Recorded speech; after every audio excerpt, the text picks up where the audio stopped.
听了几个国家的市长在介绍他们的一些贸易合作的。Point après avoir écouté l'introduction de certains maires, notamment les maires ici présents, sur leur coopération commerciale, il y a une chose en commun.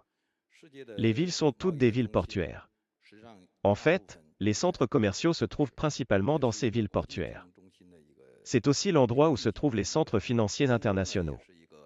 Ainsi, à Danzhou, nous avons 300 km de côte. Nous avons un très bon port naturel, le port de Yangpu. C'est le port le plus méridional de la Chine.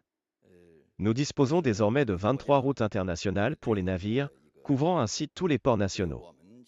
En fait, ces 23 routes internationales couvrent certaines villes. Par exemple, des pays sud-américains comme le Brésil, mais aussi des pays africains. Alors, où arrivent ces marchandises? En fait, il y a commerce dans ces endroits. Alors, pour l'ouverture du port de libre-échange de Henan, outre cette libre circulation des marchandises, qu'est-ce qu'il en est de la libre circulation des capitaux?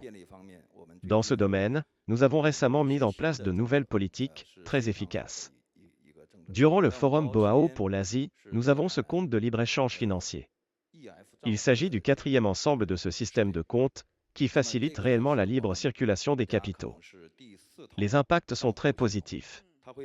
En fait, les entités du marché peuvent décider d'utiliser le type de devise pour le règlement. C'est donc très propice au commerce international. Nous sommes donc très disposés à entretenir des relations commerciales avec ces villes.